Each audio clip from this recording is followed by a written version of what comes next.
السلام عليكم. وعليكم السلام ورحمة الله وبركاته. رمضان كريم. الله أكرم. اسم الكريم ايه بقى؟ السيد محمد عبد الرازق. طب سيد، ارفع راسك. ليه دايما كده؟ عديت كام مره لقيتك موطي دماغك ليه كده؟ أنا مستني التوك توك يروحني عشان مش عارف أروح لوحدي. أنا ليا ظروف صحية ما أقدرش أمشي لوحدي. مستني التوك توك يجي يروح لأن ما أعرفش أمشي مع أي حد. لازم حد يمشيني. الف مليون سلام عليك. الله يسلمك. طيب اولا تسمح لنا نسجل معاك، نصور معاك؟ ده إيه لازمته إيه التسجيل؟ هو إرادة ربنا وخلاص بقى والحمد لله، مش محتاج حاجة من حد أنا. محتاج الناس تدعي لي بس وخلاص.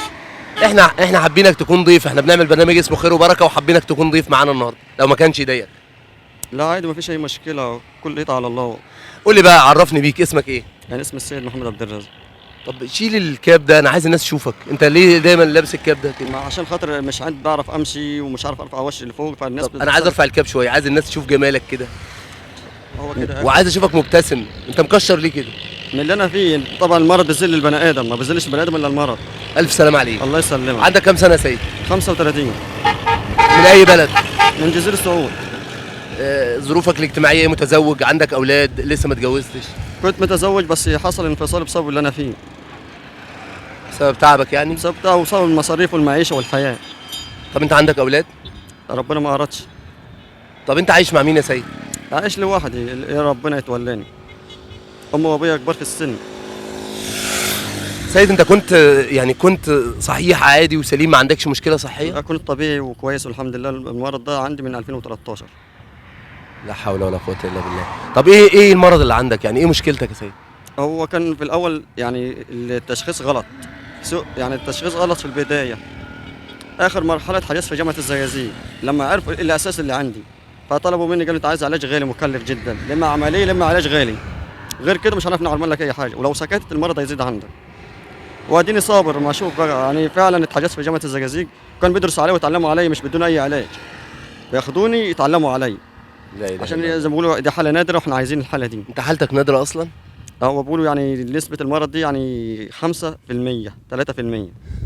يعني بتحصل 3% تحصل لهم الحاله دي. اه ايه يعني ايه انت نوعيه المرض اللي عندك ايه، او تشخيص المرض اللي عندك ايه؟ تيبس مفصلي بيمسك المفاصل في الجسم كليته، بيلزقها في بعض زي الاسمنت كده والجبس كده، جميع المفاصل في الجسم بتمسك، حتى كل مفاصلك؟ كل مفاصل رجلي، حتى لو انا ما رجلك؟ بنامش.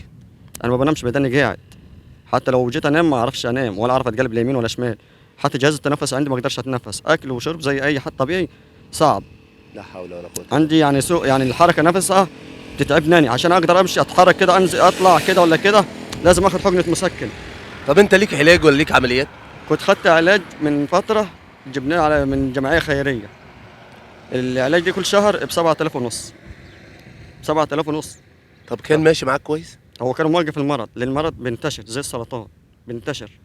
طب انا دلوقتي عشان اوقف المرض عايز العلاج ده كل شهر، كل حقنه كل اسبوع حقنه تحت الجلد، كل اسبوع حقنه ب 2000 جنيه. طب انا هجيب منين وانا على باب الله؟ انت ما فيش اي دخل عندك؟ لا ما فيش اي دخل، كل اللي انا بقبضه 430 جنيه، مش جايب مسكنات اصلا. انا مش فاهم يعني ايه 430 جنيه؟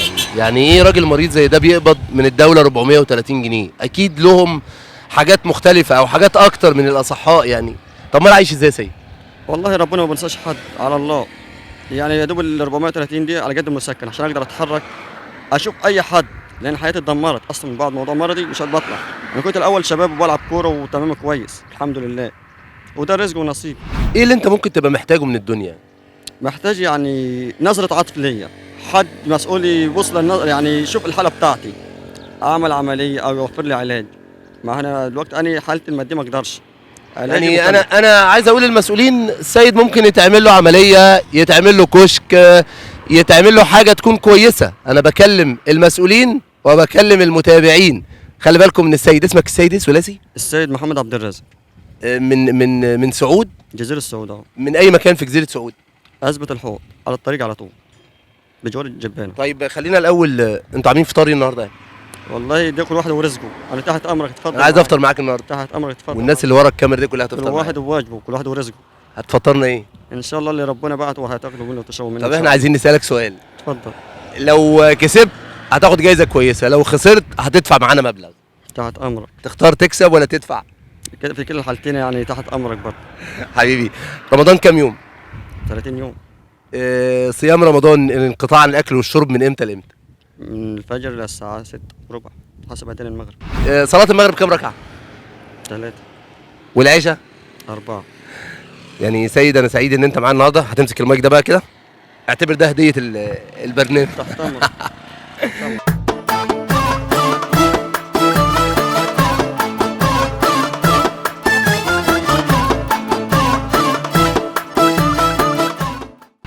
الظروف ممكن تتغير بين يوم وليلة. بعد ما كنت لعيب كورة كويس يحصل لك ظروف زي كده. السيد ظروفه كانت عادية زي حضراتكم. لما أصيب بالمرض زوجته انفصلت، بقى عايش لوحده، ما عندوش دخل، عنده عملية واثنين وثلاثة، عنده مصاريف وتكاليف، بيقبض بس 400 جنيه أو 430 جنيه ما يعملوش حاجة. الرسالة للسادة المسؤولين والمتابعين: اهتموا بالسيد. سيد انا عايز استاذنك ان انا انزل رقم تليفونك، لو حد عاوز يتصل بيك يصحيك للسحور، حد يصحيك يقول لك قوم بقى عشان تلحق صلاه الفجر، انت موافق؟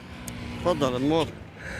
هنزل رقم تليفون السيد لو عايزين تتصلوا بيه علشان يصحى يتسحر، او عايزين تتصلوا بيه قبل المغرب علشان تقولوا له رمضان كريم، او عايزين تعرفوا مكان بيته.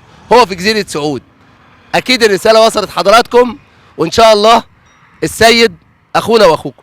سيد في حد يعني انت لو التوك توك ما جاش ينفع تروح لوحدك ولا؟ لا، ما ينفعش امشي لوحدي، لازم التوك توك يكون معرف وعارف البيت عشان اروح لغايه البيت. انا ما اعرفش اروح لوحدي كده. طب اسمح لي بقى نقول الشرف ان انا اوديك بعربيتي لحد البيت. شرف ليا يعني يا باشا. يلا بينا ورمضان كريم. الله اكبر. اشوفكم على خير، استنونا في حلقه تانية من خير وبركه.